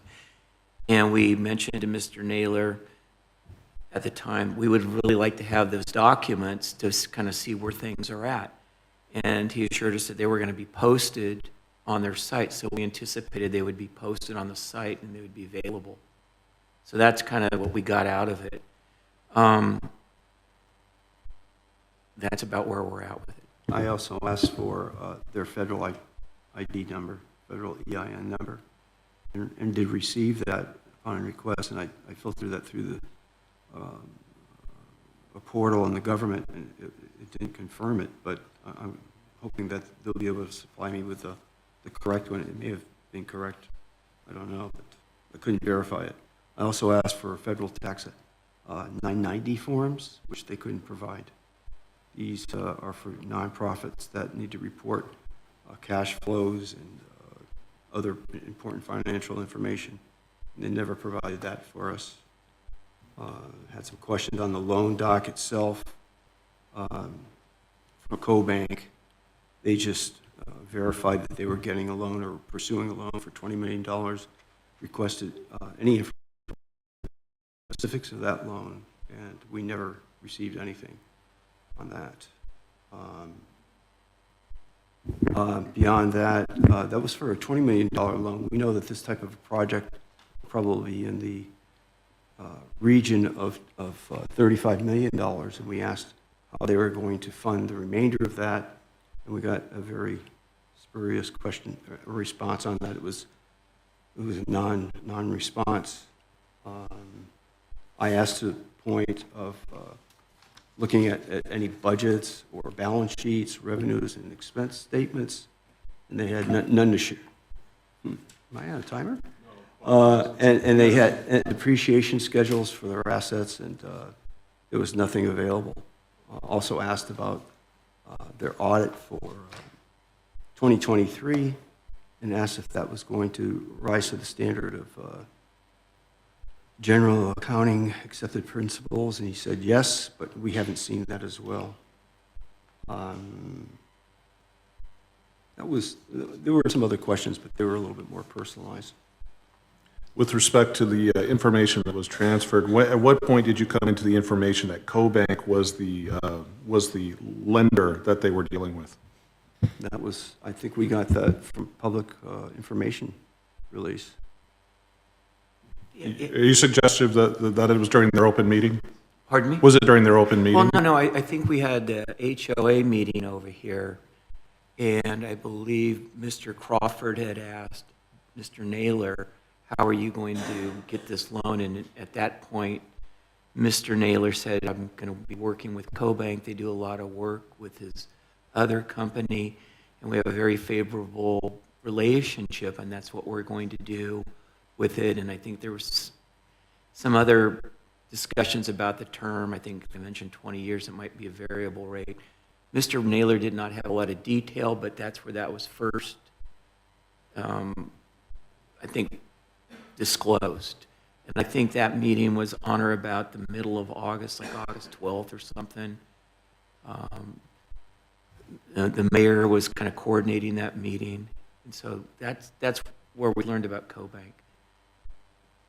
Did you get the impression during the meeting on August 29th with David Naylor and Chris George that they were happy to be here to talk to us about any of the questions that we had?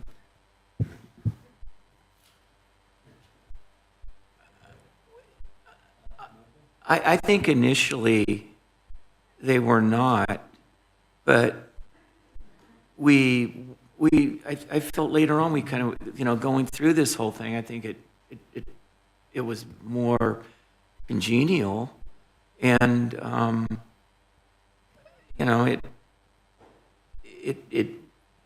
I felt that towards the end it was very useful, but that's where we were thinking we were going to get some of these documents, and that's kind of where it was left. And when things kind of went south on all of it was when that we started learning about CoBank, the federal bar issue, and then we got the 2-page threatening letter on or about, I don't know, Friday before a meeting. We're headed there. We're not quite there yet. But yes, that was on the 6th. Yes.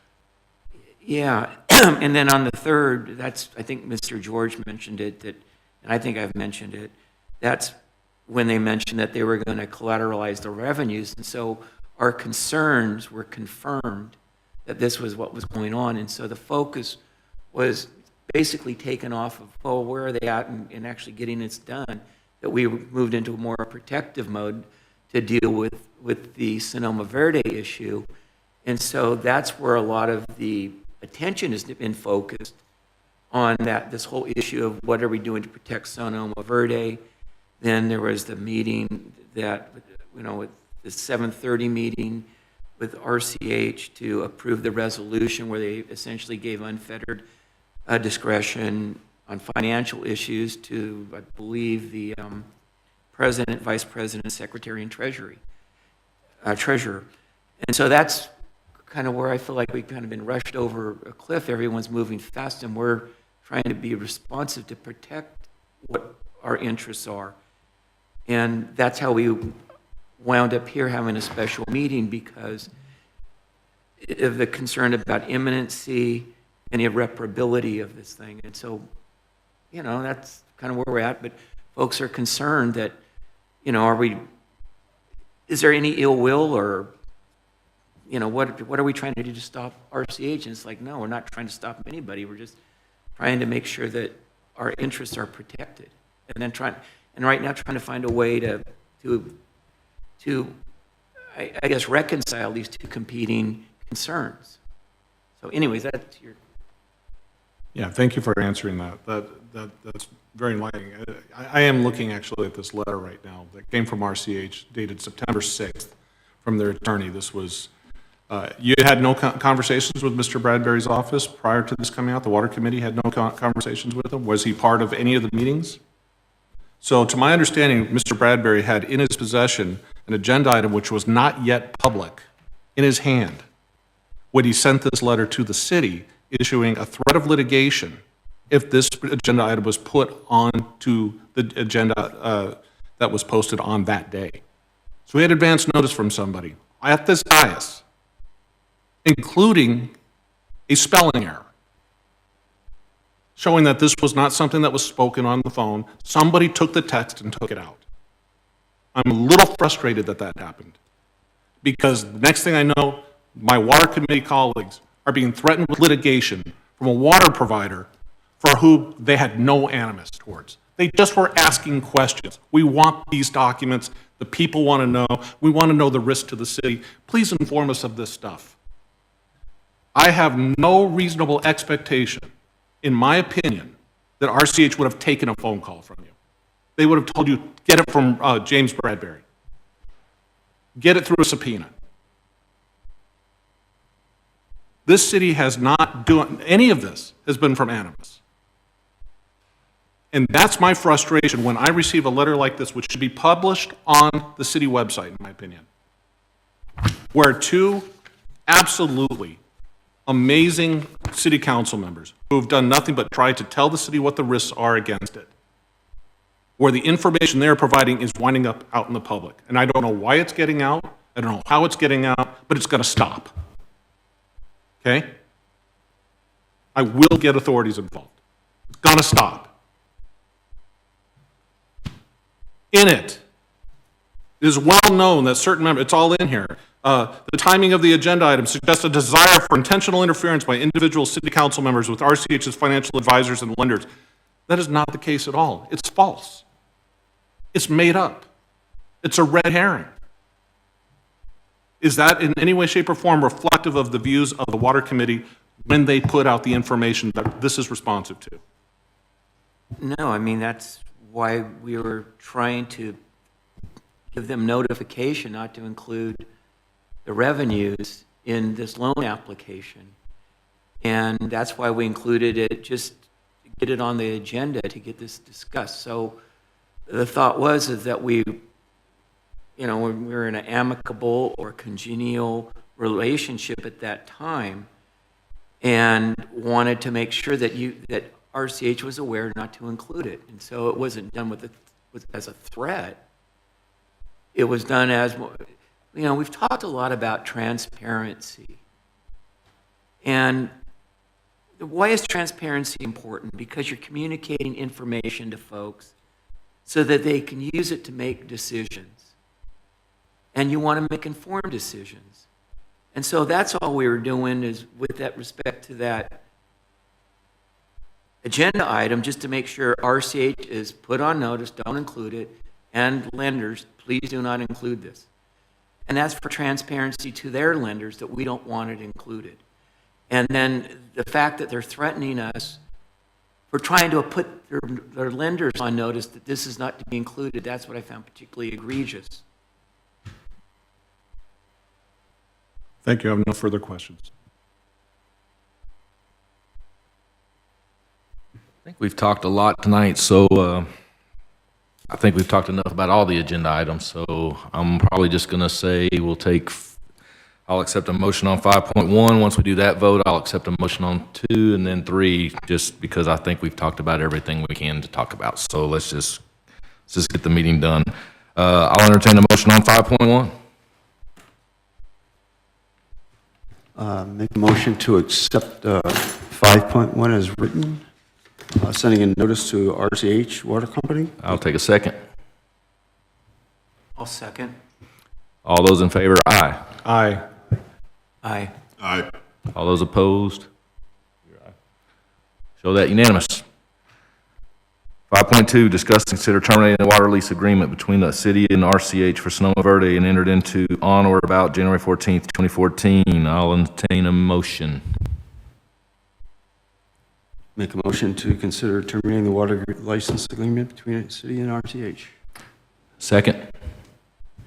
I would like to second. Now it's open for discussion. Okay.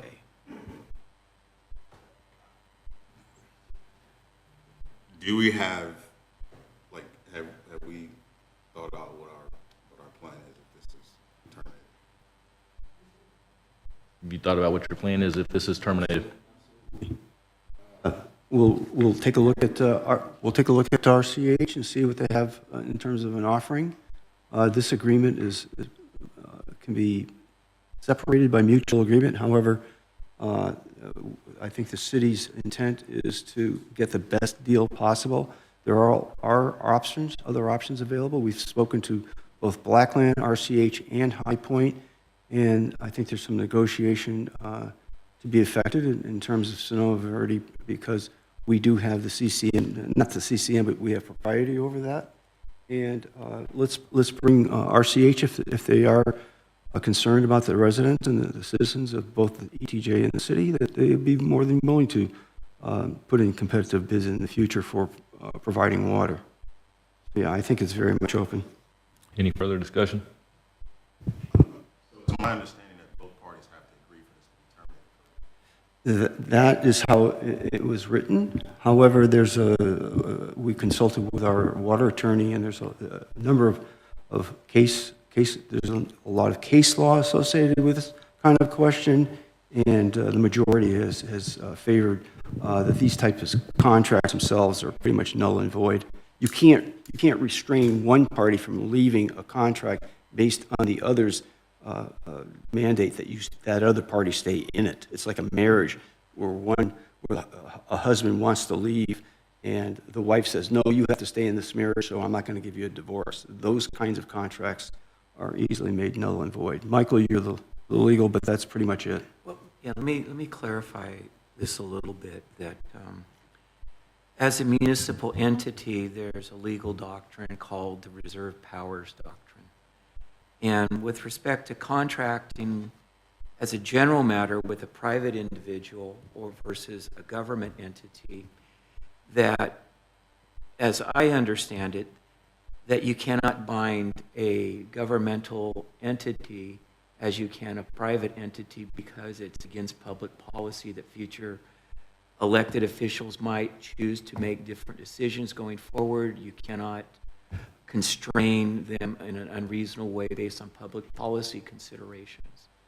And that when you enter into a contract with a municipal entity such as the city of McLendon-Chisholm, that you enter into it with that doctrine and you know it.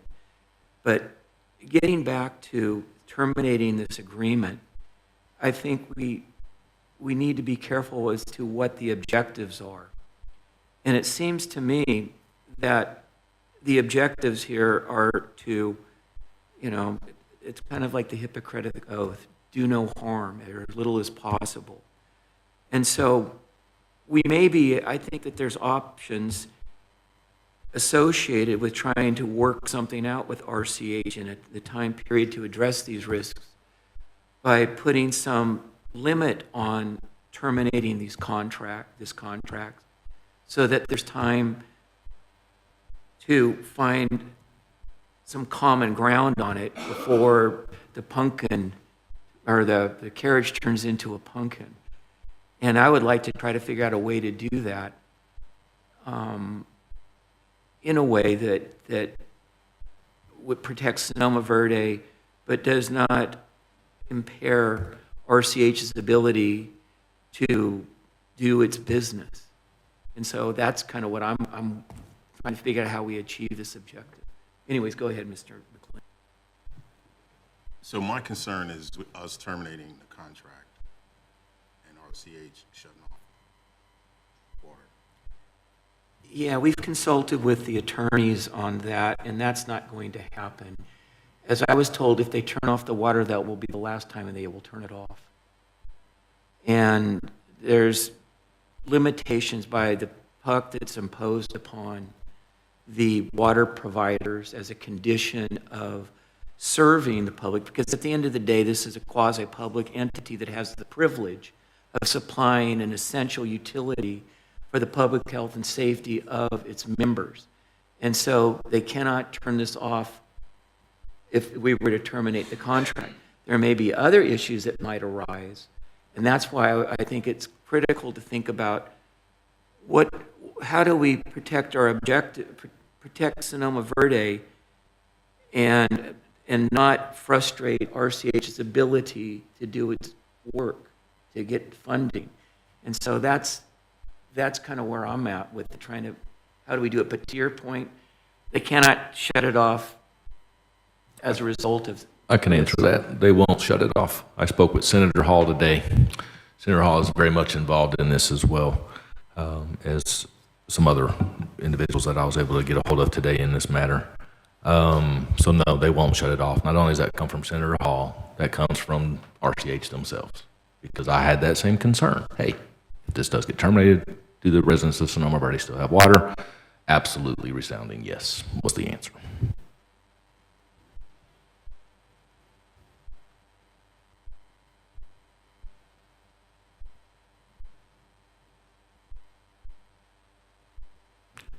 Councilmember Brewer, do you have anything? Looks like we're going down the line.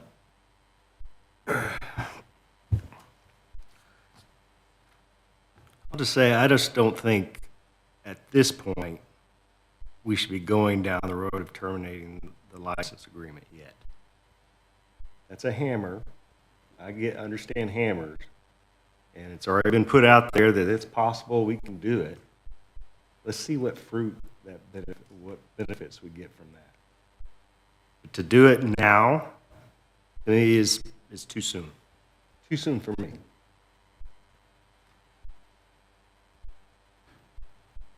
Councilmember Day, I think you already spoke, but if you have anything else you want to add on it, then if not, then we'll go to Mayor Pro Tem. Sir, for item 5.2, it's actually a different question as far as I'm concerned. They're all different questions.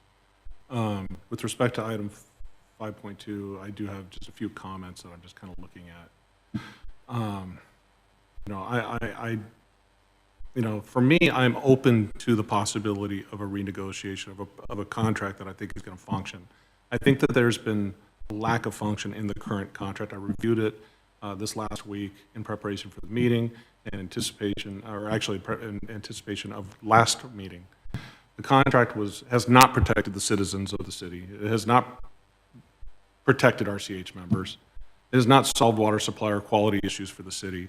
I believe that this opens up a whole wide range of possibilities to renegotiate this thing. I'm in favor of a cancellation, in favor of a renegotiated contract with RCH or whoever is willing to provide water at that's plentiful, cheap, and rapidly available. So that's my opinion. Mayor Pro Tem. Yeah, I'm obviously in favor of this resolution terminating the water contract with RCH, and I think just to come off of City Councilman Day's comment is that it will force them to finally negotiate in some faith and come and argue why they should continue to be the water provider in Sonoma Verde.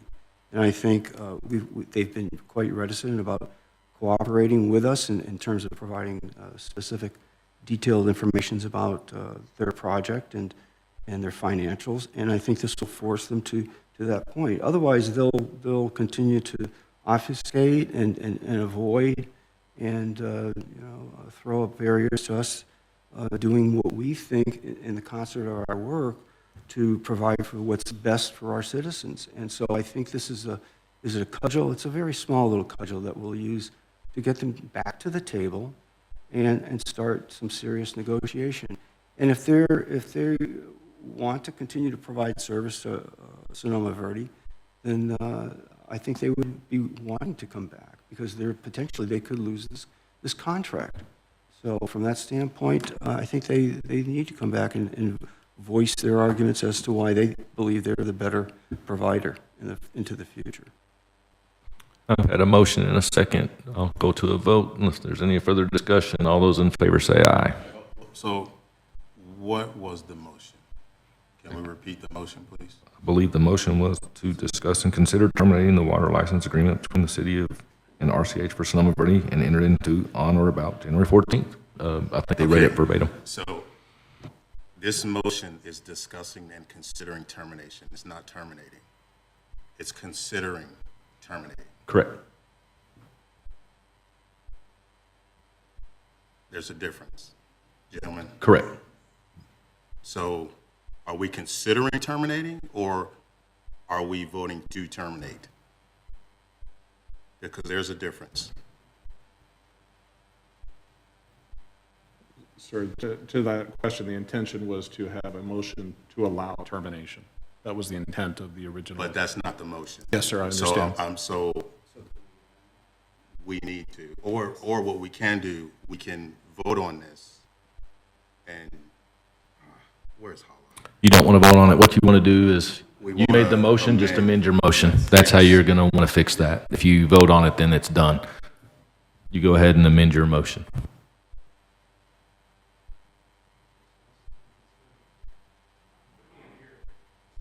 And consider the allowance to terminate the water license agreement? No, Okay. Discuss and terminate. make a motion to terminate. Okay. Make a motion to terminate the water license agreement Do I have a between second? RCH and the city. I would like to amend that, make a motion to Okay. terminate this agreement within 60 days of this vote.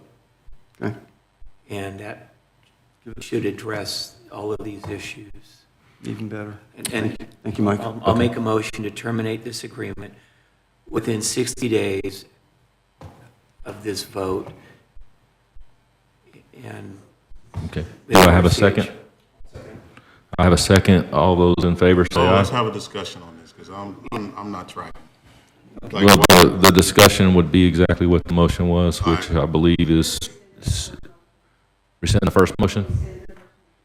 Okay, rescind your first motion if you could. Thank you. Appreciate y'all. Rescind Okay, your first I'll motion and rescind then, my first motion. boom, rescind it. Go ahead and, let's just do it correct. Go ahead and make the let me second rescind motion. my motion here. I want to hear what Mr. McLendon's concerns are. So there is now no motion on the table, just so we're clear. So you want to Which we should make it, we need, so we have to make the motion, we have to have the second. And just because we have the motion and the second, it's not an approval, it just allows us to discuss. So if you make that same motion, Councilmember Easter, then we will get the second, and then we can go back to a discussion. Thank you for that clarification. It's a lot, I know. It's a lot for And me. another tutorial in Robert's rules. I make the motion for termination within 60 days, and I'll let, Do I have a second to that motion? Do we have a second? So it's open for discussion. I'm assuming you're good, so we'll just go straight to Councilmember McLendon. I mean, so what does that mean, terminate within 60 days? Like, why are we waiting 60 days? Like, what? I think terminating it immediately is not going to be helpful in the long term. And the thought of having some period of time to address the particular issues, I think we can get this resolved, terminate the agreement, and reach a new agreement that addresses the concerns with Sonoma Verde and any other problems with the existing licensing agreement. And it may not necessarily be a licensing agreement. I just think that I want to have as little disruption as possible, but protect Sonoma Verde, that's all. So if we go down this road within 60, if we go down this road within 60 days, we have to come back to the dais to vote to terminate. If we do not within 60 days, then this dies. No, it's going to die in 60 days if we do nothing. Exactly. But we still have to, so you're saying terminate within 60 days? No, terminate at 60 days. Okay, so you said within. Oh, I'm sorry, that was my error. My thought is that we agree, we're going to vote to terminate this, and we have 60 days before that termination becomes effective. If we renegotiate something in that period of time, we would execute a new agreement, and the old agreement would be extinguished. It would be gone because we terminated it. Or we could terminate it earlier after we reach, actually the second agreement, we'd say we terminate the first one. But I mean, I just want to have some time to try to find a way to address this, that's all. And I want a time-specific as Jerry put it, a hammer to try to get this thing done. That's all. And thanks for the clarification, because it was an imprecise characterization. So so now you have to amend to terminate at 60 days, not within. Yeah, let me. You can actually amend yours. Okay, I'd like to amend my prior motion to terminate within 60 days. Okay.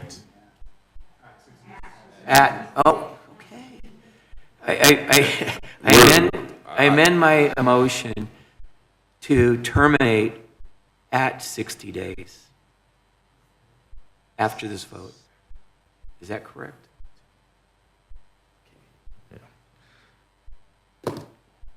Do I have a second? Second. Okay. Is there any further discussion with the new motion? If not, all those in favor say aye. Aye. Aye. Aye. All those opposed, say nay. Nay. Show that 4-1, please, with Councilmember Brewer as the nay. 5.3, discuss and consider authorizing the water attorney to initiate a lawsuit for the purpose of seeking an injunction against RCH Water Supply Corporation to preclude it from impermissibly encumbering all property of whatsoever nature from being included on any loan RCH seeks. Such injunction to include its September 13th, 2024 violations of the Texas Open Meetings Act and any previous violations of the same. Do I have a motion? Yeah, so moved. Under discuss and consider, yes, to initiate a lawsuit for the purpose of seeking an injunction. So moved. Do I have a second? And it's open for discussion. So if there's no discussion, I will take a vote, but if there is discussion, let's talk some more. I want to discuss this and try to integrate it with what we just did. I think that we need to address how this injunction might work with the termination if we're unable to reach an agreement with RCH in the next 60 days. And I'm not sure of the most appropriate method that we might want to consider for doing this. I think the most straightforward would be to assume that in 60 days that they could initiate it. I think another alternative might be to consider tabling it, pending our ability to reach some agreement with RCH on this. I think that, I want to minimize any negative impacts, but I want to retain all of our ability to protect Sonoma Verde. But those are just some preliminary thoughts, and I'd be interested in what others think. Councilmember McLendon, do you have anything on this item? Councilmember Brewer, do you have anything on this item, sir? Just that I think this would undercut what you're trying to do in 5.2.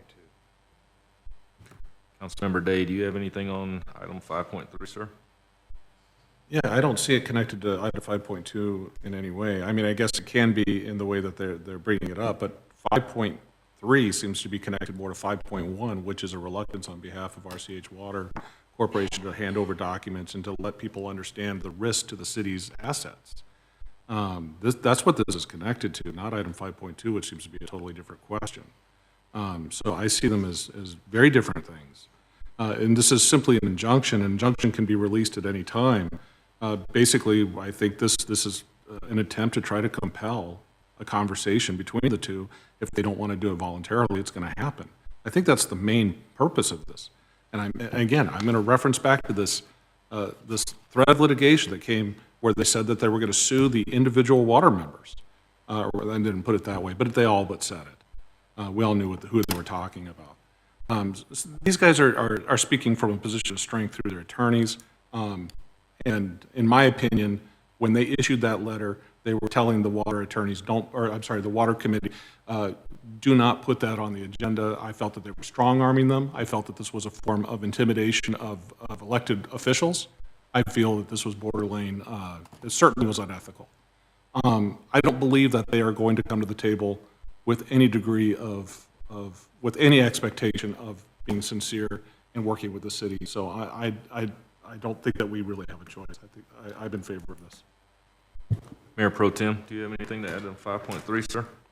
Well, after discussing item 5.2 and the fact that we are working towards terminating the water license agreement, and we're giving a cooling down period, so to speak, of 60 days where we can talk to RCH if they're willing to come to the table and discuss all of this, then I'm not seeing the immediate need to pursue an injunction. However, it's always available to us. If they are expedient and they're not forthright and they're not an active participant in a discussion that's going to propel all this forward to satisfaction of both them and us, and we get to protect our assets within Sonoma Verde, then this can come up either in a special meeting or it can come up at another city council meeting. So this is, I'm willing to hold this 5.3 in abeyance at this point in time, but certainly it's certainly going to be quickly accessible.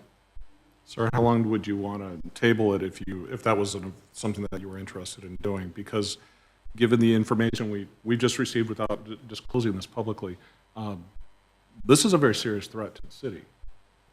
I don't discount that. I would be thinking of implementing it based on when I can submit an agenda item. So it's a day-by-day evaluation as far as I'm concerned when it comes to this. Well, let's think about this, because all we're doing is we're authorizing the attorney to do something. It doesn't mean that they're going to do it. And so I think if we authorize them to do it, that's one thing, and to get that queued up if we need to. But it doesn't mean that any action will be taken by the attorney to submit for an injunction. I think that this actually may facilitate what we're trying to achieve. I'm confused. So like, if I authorize somebody to do something, I just feel they're going to do it unless you're going to authorize, man, and we're the ones who tried to fix the Infomark billing. If you're going to authorize them to do something, they're going to do it, right? I mean, that's just what the authorization is. That's what the motion was that was made. So what you would have to say is you would have to say, put the round in the chamber, just don't pull the trigger until we call you. I mean, that's how it would have to be worded. But to the Mayor Pro Tem point he made, it's something he can bring back at any time. And I'll tell you what, if he felt he needed to bring it back and it was coming up on an agenda item, just call me. I'll put it on the agenda. I mean, it's okay for us. We already gave 60 days. I think it's okay for us to do it. If it's something that can be done at any time, then you either hold it to use it when you want to use it, as the Mayor Pro Tem said, he can put it back on there. Because if you authorize it tonight, I guess if I was the attorney, I'd probably just say, okay, let's send it. I mean, I just don't understand authorizing somebody to do something, but then don't do it. I'm not following that logic. So I lean to what the Mayor Pro Tem said. Hold it for another item if it needs to be on there. Or you do the same 60 days you did on 5.2. I mean, but to that point, if it can go back at any time and it's an injunction that's filed immediately, then you don't even need the 60 days for that. You can just put it back on the next agenda if you feel. But if you have the injunction, then they can't do harm while you're doing these other things. The concern is the harm they might do, and it's a time-sensitive harm. So if we discover through this conversation, which will happen through Mr. Bradbury, who has injected himself into this, then we have the ability to withdraw the injunction at any time. And if everything is good and kosher, as they claim it is, then why are they sending threatening letters? It's what they say is one thing, and what they're doing is another. And I think people want to know the truth. The city council wants to know the truth. These two members of the water committee are getting threatened and being intimidated by this group.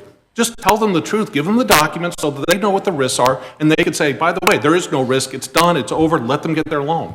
If that's not the case, then the city has an obligation to do exactly what it is that the public knows we need to do, which is to prevent them from leveraging city assets for the purposes of benefiting a private corporation. And this is not about RCH, this is about any corporation that would ever do this to a city asset. And so that's my opinion on it. I honestly think that this is an existential threat to the city. And I think this is something that needs to be done until we find out. They have not volunteered this information. Mr. Naylor could have come to this podium today and come up and said, by the way, I'm not doing the stuff you think I'm doing. You don't have to be worried about it. No, they're doing it through Facebook. They're doing it through Instagram. They talk about division. They're the ones doing it. The rest of us are just sitting here saying, we just want to know what you're trying to do without you threatening to sue two exemplary council members for doing their jobs. So I'm in favor of doing this today. Okay, so we've had the motion and the second. I mean, unless there's an amendment, let's just go to a vote, unless there's any further discussion. What was the motion? The motion was exactly what he said. Authorize the water attorney to initiate the lawsuit and the injunction. Did you say consider authorizing, or did you say authorize? The motion, I think, has come from over there. What was the motion? What was the motion? Who did the motion? Oh, sorry. I believe Day did the motion. My apology. You are absolutely right, and I had forgotten. Yes, I would like to authorize the water attorney to initiate a lawsuit for the purposes of Please seeking- rescind the first one then if you're changing it, just to make sure we're covered. Yes, sir. I rescind the first one.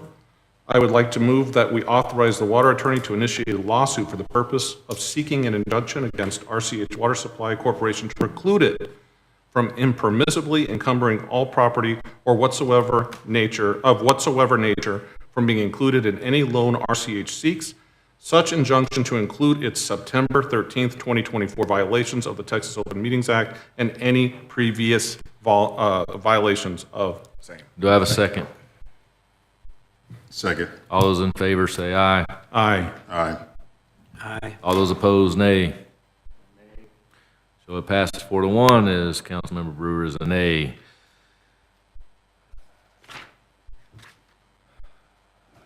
Normally, we have comments from the council. It's not on here, so I'm going to call this meeting adjourned at 10:07.